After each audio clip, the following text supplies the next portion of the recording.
日本对台湾的不锈钢课税，哦，那中国也是，中国大陆一起看成一起，都对你们课反倾销税。大陆钢铁是 over 生产过剩，台湾现在也被他课反倾销税，就认为你生产过剩，倾销到我日本来，所以卖的便宜，哈、所以呢，台湾最高要课21%的这个反倾销税啊。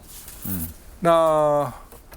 经济部说对我们业者影响有限，但外销量也不是很大了啊，所以影响有限啊。那么中国在33.29到45.32之间，我们是3.86到20.7，最多20.7，所以比中国大陆的税率低一点了哈。那另外呢，这个立陶宛原来不是跟我们很好吗？我觉得我们还派的什么各种代表去参观啊，去给他各种给他各种的协助啊等等。所以总统叫外长修复跟大陆的关系。哦，那你修复跟大陆关系跟台湾关系就会受到影响嘛？大陆外交部说，你立陶宛想要跟我恢复双边关系，要先回归一中的原则。哦，现在要承认一中，我才跟你修复关系。哦。跟台湾的经济合作本来在谈判的，台湾要怎么经济合作？其实经济合作是台湾要怎么协助啊、投资啊，突然喊卡了，突然喊卡。那另外呢，传输立陶宛在大陆设代办处，大陆外交部很硬哦，你们要纠正错误才能够复交哦。那另外呢，这个外交部对于台立经济合作谈判喊停，然后双方友好合作，不受第三方的影响。结果怎么不是？它里面大概有不同的派系、不同的政治主张。现在的执政党是一致的。好，我们看一下。日本政府近期展开反倾销调查，就提到台湾2家钢材业者涉嫌倾销，包含业联以及华新丽华2家业者都受影响。市场认为钢铁业景气才刚转好，马上就遇到日本课反倾销税，形容春燕又飞了。不过经济部说，日本目前调查的品项是针对镍系不锈钢、冷轧钢卷及钢板。目前经济部已经跟相关的钢铁业者了解，推估是对台湾业者输日整体表现影响有限，其中业联是用较低的税率，华新丽华主要输日，但并不是这次日本反倾销调查的不锈钢板材产品。中钢则没有生产相关类别的产品，但经济部也强调，政府会积极和日方协商，持续协助业者推动高质化和低碳钢品研发，导入 AI 应用及低碳转型，提升产业韧性和竞争力，降低国际经贸局势变化影响。关于中立关系，中方已经多次表明立场。当前中立关系的困难和症结，在于立方违反一个中国原则，背弃了立方在两国建交公报中的政治承诺。中方同立方沟通的大门始终敞开，希望立方尽早采取行动，果断纠正错误，回到恪守一个中国原则的正确轨道上来，为中立关系正常化创造条件。小牛，这个我想。最近的几个重大的国际时事，其实可以一并来做讨论我们先讲这个关税的部分。这从日本的角度来看，高市早苗政权它本来就色彩相对鲜明嘛，它本来就不太属于日本那种传统的建制派，也不太会受传统的一些价值的一些拘束。那它能够高票的当选，某一些层面也是日本国内去期待它建立新的秩序，当然是要解决日本国内的经济问题为主嘛。所以它如果没有做出大刀阔斧的一些大的动作的话，当然就很难因应社会的期待。所以移民也好，经济问题也好，它迟早都要走到这种相对右翼的这样的一个政策，包含透过课征各式各样倾销也好、关税也好，来保护国内的产业。我想这样的大方向并不意外。那当然，经济部现在去讲就是说这个钢铁的部分，因为我们输日并不是主要的这个出口的标的，所以相对的影响有限。但我想这个动作本身来讲，还是很有后续效应可以观察的。好，那另外。前一段时间，日菲在谈判这个经济海域，在划定协议的时候，显然并没有顾及到我方的立场，也没有邀请我们参与一些谈判。再到立陶宛这件事情，现在看起来要做外交上的另外一次的转向，这个显然这个也暂停了跟我们这个的经济的合作也好，甚至有可能要重新跟中国大陆建立外交关系，所谓的按照中国大陆的语境，要修正他们所谓的一个错误。这些凡此种种，其实都证明一件事，就是说现在民进党政府一直灌输给社会大众的观念，就是说，因为只要价值一致，大家是民主的同盟，这个民主大联盟的伙伴，万事就 OK。你就不用去考虑国家利益，不用去考虑国际现实，不用去考虑变化，不用去考虑挑战。我觉得这种灌迷汤的方式，其实给社会一个非常错误的一个观念，好像每次讲价值就万事都 OK 一样。但最近这几件事都是你曾经坚信的跟你同样价值的这些伙伴，到了最后都因为一些利益来产生了一些摩擦。外交部应该做的事情是坦诚的面对，并且承认国际局势的变化是很快速，而且非常诡谲的。你在每一件事情发生的时候，你如何快速有效的做出合理的处置？经济部针对关税也好，外交部针对划界也好，强而有力的说法跟处置措施，这个才是能够真正安定民心、比较有效的一个做法。老师，先讲钢铁反倾销，再讲立陶宛。这个全世界钢铁产能非常过剩的，第一是中国，第二是印度。印度把英国的钢铁都吃掉了，那这个中国的钢铁产能也大到要把 US Steel 那么大的美国钢铁厂要吃掉了。但是今天我们讲到的这个过能，然后产能过剩去需要反倾销的是特殊钢啊，而是特殊钢的里头的不锈钢啊。所以呢，牵涉到的钢铁厂是两间小的，一个是叶联，一个是华新丽华，所以这个比重上少了，其实都不大，所以这个我认为是可以处理的。讲到立陶宛就有趣了。我觉得当初立陶宛是这个波罗的海三小国当初受苏联压迫的所以那个人同此心，心同此理，对我们大概比较容易有同情感。但是呢，当初决定答应我们把台北代表处改名为台湾代表处的人，我觉得这个外长恐怕或是总理恐怕是对两岸的敏感的情势不是很了解。他说台北跟台湾台湾是一个地方台北是他的首府，这有什么不可呢？这个对老共不得了的。台湾跟台北是很不一样的，所以就一直为着这个争吵不休。然后讲到我们答应立陶宛的援助，有几亿就给欧洲这些友好国家的基金里头有一项是要特别栽培立陶宛的晶片业，我觉得好奇怪。我就要合作设厂是吧？还是要这样？没有设大学，现在然后还有设基金。我一度也好像听过，连斯瓦蒂尼也要去做晶片业。是。现在因为以前我们到非洲就农耕队，还有捷克。以前我们到非洲就农耕队，到沙特阿拉伯就医疗团嘛。现在我们到处都是晶片业，好像全世界的人都会做晶片，太厉害了，而且很慷慨，都不怕人家偷。所以这个是一种真的逆节而虚。不晓得如何是好，这种就是国会你们在国会就是要逼那个林佳龙出来讲个清楚。我觉得吴钊燮就放他了，吴钊燮是一头非常不讲道理的一种非常阴中之阴的鹰派，没有什么道理。但是我们这种硬撑的虚有其表的假外交我一直都非常反对。我说，这搞政治就是要老实。有的时候你也一样你也是希望这些假的都没有给甘蔗，我反对，你知道吗？给甘蔗，有一天你就露马脚，就不知如何收拾。凤青，好，其实这里面到日本，我觉得关键点并不是说这两家公司很小，关键点是在于这件事情伤害了我们任何一家企业的权益，难道我们不应该要高度的戒备吗？关键点是你怎么去看待其他的国家，然后去处理我们的企业这件事情因为日本就轻轻的放过，然后如果是中国大陆就要大肆的宣扬。我觉得两边都不对，你就应该用真正的问题去看待它。我们真的有没有倾销？如果我们没有，就应该要大声抗议；如果我们有，我们自己改善。每一件事情都应该如此。立陶宛这件事情就特别的有趣。立陶宛其实现在他执政党跟他的总统是同一个政党，他的总统呢是直接告诉他的外交部长说，如果你没有恢复跟中国大陆之间的外交关系的话，你就要走人，直接换人，我们就要开整个执政党的人事的一些相关的会议，然后要换外交部长。他是直接给这样子的一个军令状，所以现在传出来说这个可能也要停，那个也要停，只差最后一点，就是我们设在立陶宛的台湾人的代表处，它并不是台湾它是台湾 News 台湾人的代表处要不要更名的问题，只差这一点了。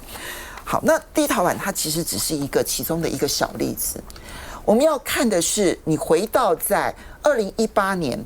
川普1.0的时候发动了中美的贸易战，那时候逼得全世界开始选边站。拜登这4年最明显的就是用民主价值同盟，然后呢，你跟我价值同盟，我就要对你好一点；你跟我不是价值同盟，他们通通都是流氓国家。好，这是拜登时期。但是到了川普2.0，他的第一波关税，他在中国大陆这一边踢到了铁板，踢完铁板之后的川普，整个风向逆转，因为他发现说他也有被卡住脖子的地方。稀土它就被卡住脖子，而且不止如此，其实包括了药品这件事情，他们是潜在的被卡脖子，而且他们内部分析，如果中国大陆要断药品的原料的供应的话，那整个的美国都会吃大亏的。所以他知道说中国大陆有卡他脖子的地方，他整个态度逆转，而这个态度逆转，其实影响的风向是全世界性的，不是只有立陶宛，也包括了捷克。我们会对于很多国家的国会议员来台湾，我们说你看这个有朋自远方来，但是我们不愿意抬起头来去看待别的国家的行政部门，他们现在正用什么样的方式看待国际局势的转变，而他们必须要跟着的风向转变。全世界除了日本跟菲律宾，大家都转，只剩下台湾，我们就沉浸在日本对我们很好，所以经济伤害一点没关系；菲律宾对我们还不错，所以呢，渔民的权益不用顾也没关系。可是其他国家的改变，我们假装看不到。休息一下再回来。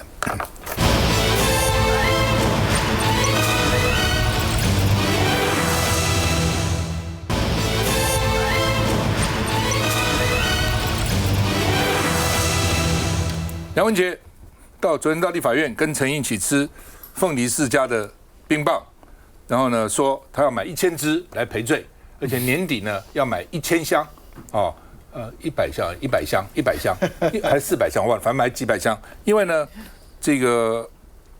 我们的凤梨世家是12月到4月产嘛，冬天的。那他们现在吃的是冷冻的啦，冷冻的。昨天那些立委啊，这个县长啊，议长啊，他们吃的也是从冷冻库拿出来冰的这样啊，冷冻蛮好吃的对，冷冻很像冰淇淋一样，很好吃，很好吃。那陈莹就讲梁文杰说，你少去酒店，少去一次可以买很多这种凤梨世家冰棒了的哈。然后呢，青鸟就出声陈莹说，你嫌票太多吗？为什么要去羞辱我们的梁文杰呢？那另外呢，这个陈莹就说相信他没有再去的了。已经跟他太太林楚英联络了，票不会那这个说800年，那梁文杰今天说我800年都没去了800年没去，不代表酒店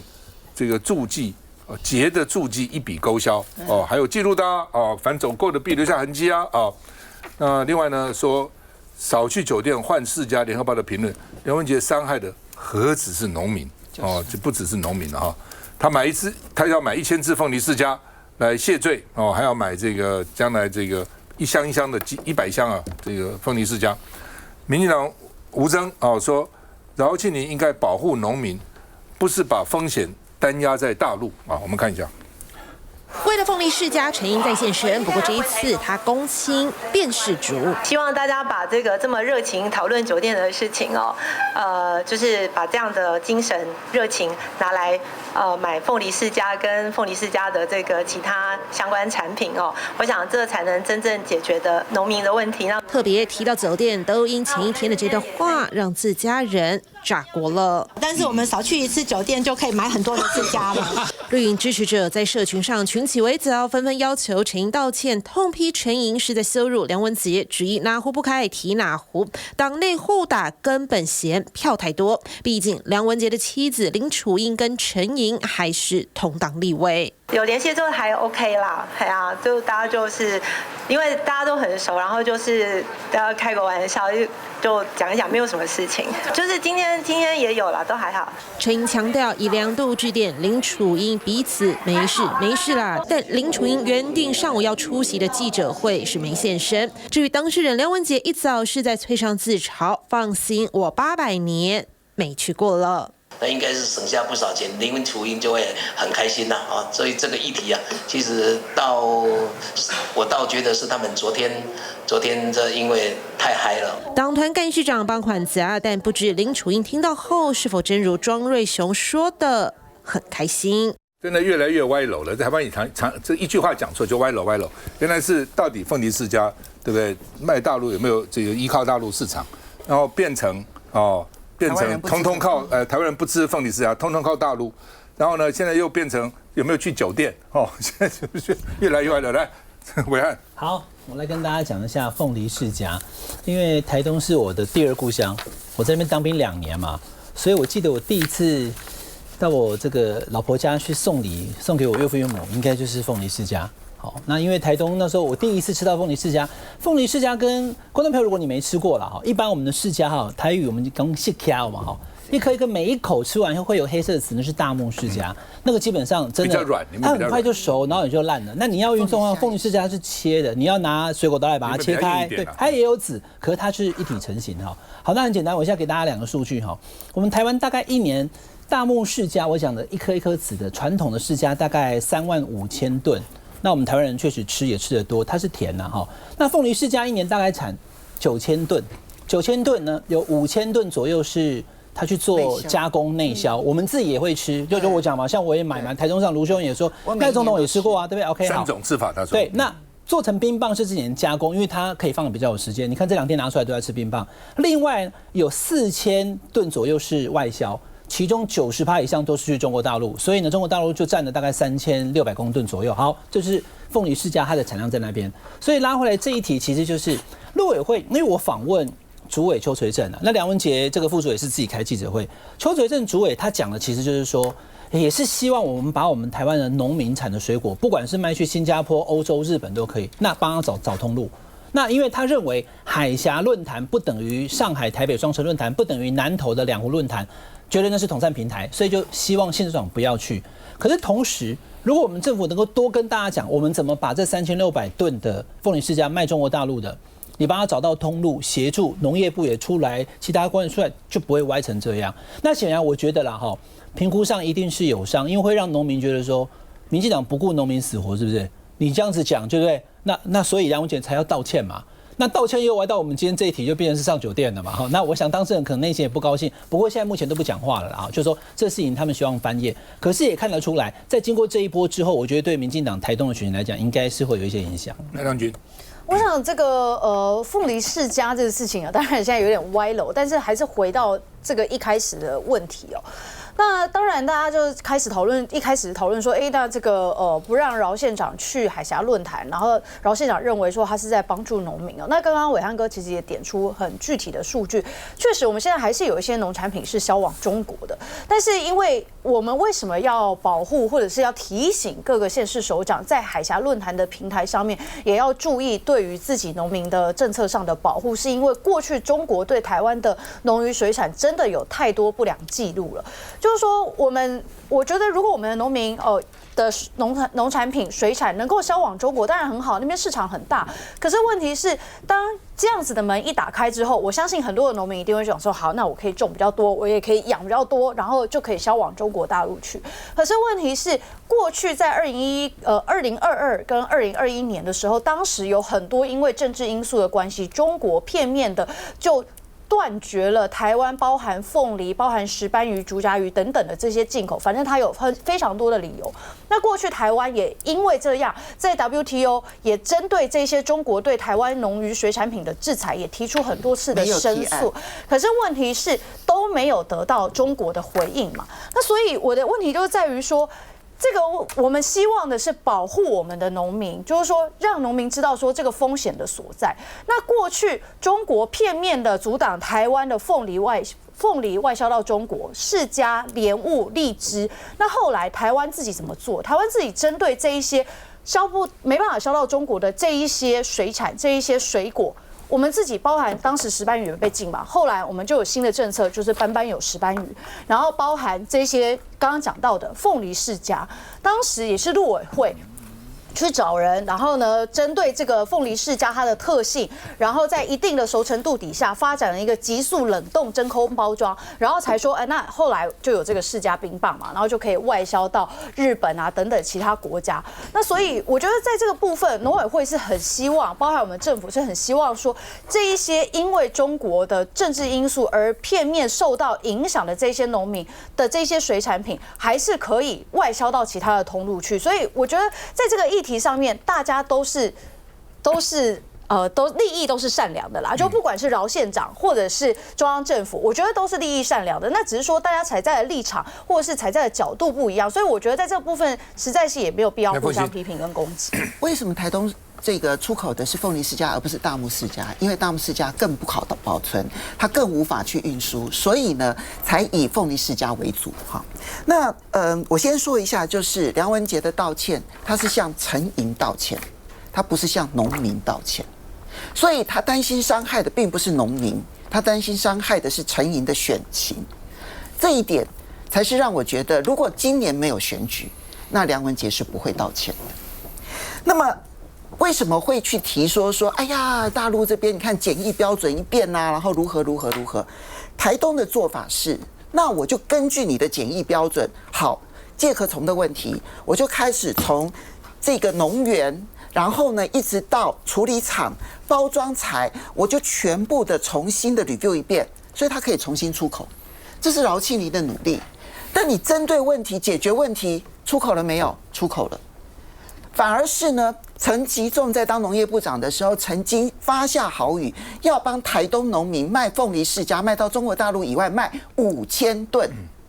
请问一下，现在有卖到哪里去？就没有啊。那时候的豪语，现在做了什么呢？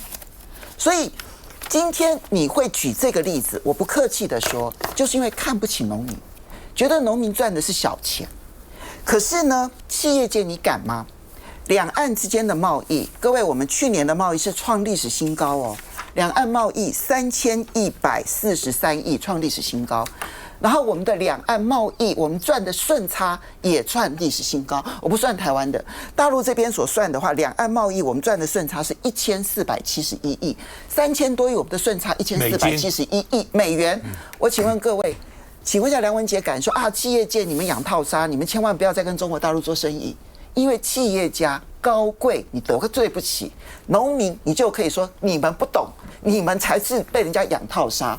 我不客气的说，就是看不起农民。我这边给具体的数据：台湾农民的体感农渔产品出口，我不管是任何的市场，你可以到任何市场，我都鼓励你。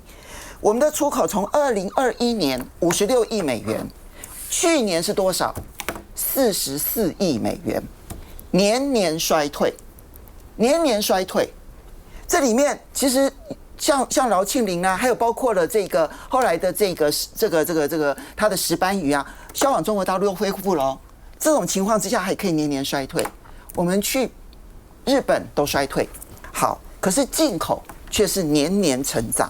从181亿美元到187亿美元。所以农民的体感温度是什么？出口减少。进口不断的增加，而且还有零关税的花生，那体感温度是什么呢？里头恰洋洋，然后你就是放置农民的生计于不顾。哦，最后提一点，其实我是非常爱吃凤梨世家的，好，我真的觉得我自己是水果达人，从小被水果养坏了。我每一年，我不是每一年，然后我只要去台东，我是会直接买2箱哦，我自己吃的，那1箱大概就是8颗嘛，哈。那凤梨世家有一个问题是，买回来它还没有熟，你要放到它熟，可它一熟就是全熟，16颗，我跟我老公再怎么吃也吃不完，对不对？所以我后来呢去研究了很久，我把它那个表皮洗干净、擦干了之后，然后我就分装好，放到冷冻库里头。我跟各位讲，因为它的内含量的关系，其实你冷冻库直接拿出来吃，它没有真正解冻。可是吃起来的口感就真的跟吃冰淇淋一样，我在这边跟大家分享，非常好吃。休息一下再回来。